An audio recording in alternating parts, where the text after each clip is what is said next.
Struggle with the first barrier? You're losing more than a hurdle. You're losing your race. Each week I review hundreds of videos, but just choose the 7 most compelling. Today it's all about the first hurdle, where block power, lead leg timing, and rhythm need to work together. Let's dive in.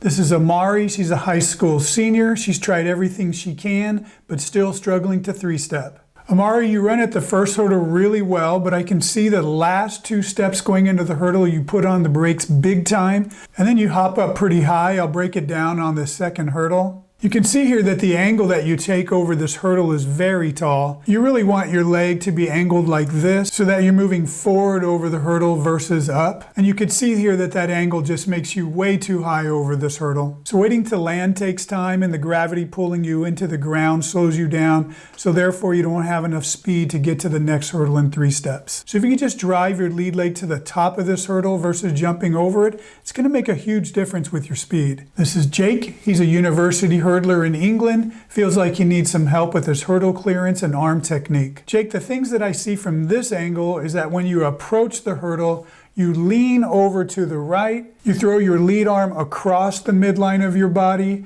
and your trail arm just seems to be hanging out straight. I also notice that you're still coming up on the hurdle until right here, when you're already almost past the hurdle. You should reach the apex of your jump a little farther back. All these together has you landing a little bit off balance here. As I see you going into the next hurdle, I see a better shot of your trail arm holding out straight like that instead of being back the way it should be. You have very low clearance, which is good, and you also come off the hurdle pretty well. So I suggest moving your takeoff back just a little bit and also work on the motion of your arms, and I think it'll clean you up pretty well. Want to be featured next? Submit your video. Want a full breakdown? Do a virtual coaching session. I'll leave a link for both in the description and the comments. This is Ayden. He's a high school sophomore. It's his first season in track, and he's struggling to 3-step. Ayden, your technique over the hurdle is fine other than being a little high, but other than that, everything moves just the way that it's supposed to. What I see when I watch you do this is somebody who doesn't have a lot of confidence going into the hurdle.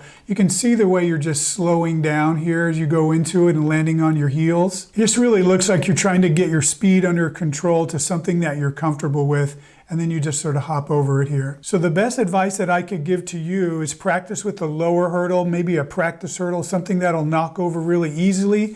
So you could practice running at it, in fact, accelerating at the hurdle and going at it without slowing down at all. If you could learn this confidence, you'll come off this hurdle with so much more speed, and then you'll be able to get to the next hurdle in 3 steps. It's all about keeping your speed. This is Christopher. He's a high school sophomore. He feels like he needs help coming out of the blocks better because his starts are slow and he has to play catch up. Christopher, I saw your race video, so I know what you're talking about. Well, I do think you pop up out of the blocks too quickly. That's very common for young runners. But other than that, I think you're moving pretty well to the first hurdle. I like the way your feet touch the ground. And I also think you look pretty good going into the hurdle and over the hurdle. Nothing really bad jumps out at me here. So putting this together, I think what you need to do is work on your body. And when I look at you, definitely you could pack on some pounds here.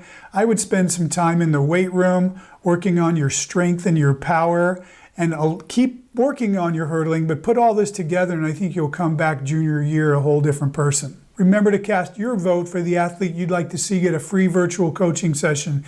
Just leave a comment. This is Shukuru in the white t-shirt. He's only a high school sophomore, already running a 14.13 and trying to go sub 14 at nationals. Shukuru, I think you are great. And the thing that I really like the most about you is right here, the way that you switch as you come off the hurdle. And when I look at your lead leg, it touches down behind your center of mass. So you're just rolling right into the next hurdle. This is just fantastic right here. But getting really picky here, I can see that you're a little bit off balance when you land here. See that you're kind of falling over to the right. And when I examine you, I see 2 possible reasons for that. One is the fact that you hold both of your arms forward. The other possible reason is getting your hips opened up a little bit too much, of leading with that right leg, and that kind of causes your trail leg to come through a little bit slow, and when it does, you get a little bit of a crisscrossing motion that I see here. Other than that, you're doing great. Good luck at nationals. This is Lincoln. He's a high school freshman and only his first year hurdling. Says he's struggling with speed between the hurdles and hitting his trail leg. Lincoln, I'd say for a freshman first year hurdler, you're really off to a good start. So I think if you just keep it up, you're going to be better naturally next year. But addressing your concerns, I do see that your trail leg hangs a little bit low here and possibly swings underneath you a little bit rather than around better. So do some trail leg drills to practice swinging it around and work on the range of motion of your hips. Also, you're sitting back a little bit too far when you touch down, so get those hips pushed forward. And I can see that you're having to reach out to get to the hurdle. And I also see that you have the spacing reduced a little bit in practice, so that's good. You might want to actually practice for now with them a little closer so you can work with a more natural and proper sprint stride. And then as you get faster and better over the hurdle, you'll be able to spread them out again to about this spacing. This is Taiga in the orange uniform. He's a university student in Japan. Feels like he's good at the beginning of the race, but struggles to maintain his speed in the second half. Well, you're certainly a fast runner and a good hurdler. And overall, your technique is really good, especially for somebody who seems a little bit short for the hurdles. The thing that I noticed that I would work on is when I watch your curve over the hurdles, you seem to reach the peak of your jump right here, where you're kind of sitting on the hurdles. That means you're a little bit too far forward when you reach your peak, and you should reach it back about a half a meter back. So what that does is it causes you to land too far on the other side of the hurdle. We see the spacing here. So in order to touch down sooner, which would make you faster, you need to take off from a little bit, about 15 to 30 centimeters back. So that'll help you reach the peak earlier and come down on the hurdle